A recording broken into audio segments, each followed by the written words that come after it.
నమస్తే, welcome to Bharat spice channel. నేను ఇవాళ మీ అందరి కోసం ఒక మంచి రెసిపీ తీసుకొచ్చేసానండి. చుక్కకూర పుల్లకూర చేస్తున్నాను అనమాట. చుక్కకూర పుల్లగా చాలా బాగుంటుందండి. ఈ కర్రీ అనేది అన్నంలోకి చాలా బాగుంటుంది.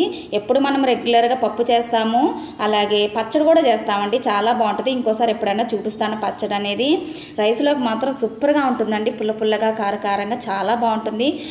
చాలా ఫాస్ట్గా చేసేసుకోవచ్చు అనమాట. 7 నుంచి 8 నిమిషాల్లో కర్రీ అనేది రెడీ అయిపోతుందండి. చాలా బాగుంటుంది. మనకి ఫాస్ట్గా అయిపోయే కర్రీ అన్నమాట ఇది.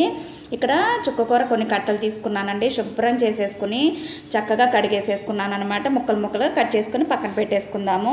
ఇక్కడ నేను కర్రీ అనేది కుండలో చేసుకుంటున్నానండి. కుండ వేడెక్కిన తర్వాత ఆయిల్ అనేది వేసుకొని ఆవాలు, జీలకర్ర, పచ్చిశనగపప్పు అనేది వేసుకొని బాగా చిటపట్లు ఆడే వరకు ఉంచుకోవాలి. ఇందులో ఉల్లిపాయలు అనేవి 3 నుంచి 4 ఉల్లిపాయలు అనేవి తీసుకుంటే బాగుంటుందండి. కొంచెం ఎక్కువగానే పడతాయి అనమాట. దోరగా ఫ్రై చేసుకోవాలి. ఆకుకూర అనేది ఉడికేసరికి కొంచెమే అయిపోతుంది కదా క్వాంటిటీ అనేది, అందుకోసమే ఈ విధంగా ఉల్లిపాయలు అనేవి ఎక్కువగా తీసుకోవాలి. అలాగే అందులో కారానికి సరిపడా పచ్చిమిర్చి, అలాగే టమాటాలు కూడా 3 నుంచి 4 వేసేసుకుంటే బాగుంటుందన్నమాట. కారం అనేది ఇవి ఎక్కువగా ఉన్నాయి కాబట్టి కొంచెమే వేసుకున్నాను.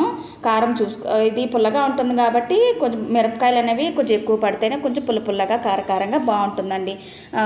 టమాటాలు మగ్గిపోవడానికి సాల్ట్ అనేది వేసుకున్నారంటే ఉల్లిపాయలు, టమాటాలు చక్కగా ఫ్రై అయిపోతాయి. అందులో 1/2 చెంచా పసుపు కూడా వేసుకోండి. పచ్చివాసన పోతుందన్నమాట. నూనెలో ఫ్రై అయితే మూత పెట్టుకున్నారంటే చక్కగా మగ్గిపోతాయి అవన్నీ కూడా. బాగా ఎక్కువగా కుక్ అవ్వక్కర్లేదు ఈ ఉల్లిపాయలు, టమాటాలు అనేవి.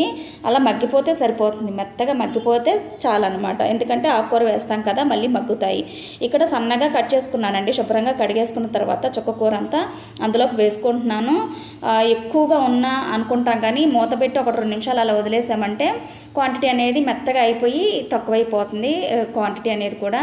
అలా కట్ చేసుకొని వేసుకోవడం వల్ల మీకు డైరెక్ట్గా వేసుకునే దానికన్నా కూడా రైస్లో కలుపుకోవడానికి మనకి అనువుగా ఉంటుందన్నమాట. త్వరగా కుక్ కూడా అయిపోతుంది, త్వరగా ఉడికిపోతుంది అనమాట. ముక్కలుగా కట్ చేసుకొని ఒక 2 మినిట్స్కి మూత తీసి చూస్తే ఈ విధంగా మగ్గిపోతుంది, మెత్తగా అయిపోతుంది అనమాట. ఇలా కలుపుకుంటూ ఉన్నారంటే కిందకి పైకి ఈవెన్గా అంతా కూడా ఉడికిపోతుందండి ఈ చుక్కకూర అనేది.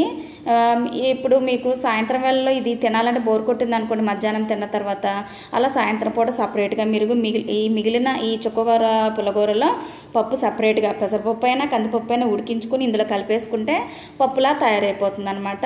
కానీ ఎప్పుడో పప్పే కాదు, ఈ విధంగా కూడా చేయండి. మీ అందరికీ తెలిసే ఉండొచ్చు కూడా. ఇక్కడ సాల్ట్ అనేది తక్కువగా ఉంటే కాస్తంత రుచికి సరిపడా చూసుకొని వేసుకొని కలిపేసుకున్నారంటే 7 నుంచి 8 నిమిషాల్లో మ్యాక్సిమం, ఎక్కువ టైం పట్టదు, రెడీ అయిపోతుందండి. మెత్తగా ఉడికిపోయిందనమాట ఆకుకూర అంతా కూడా. చాలా బాగుంటుందండి రైస్లోకి. ఒకసారి ట్రై చేయండి మీరు కూడా. మీకు ఎలా వచ్చిందో నాతో కామెంట్స్లో చెప్పండి. మీ అందరికీ నచ్చుతుందనే అనుకుంటున్నాను. ఒకసారి మీరు కూడా ట్రై చేయండి. Thank you.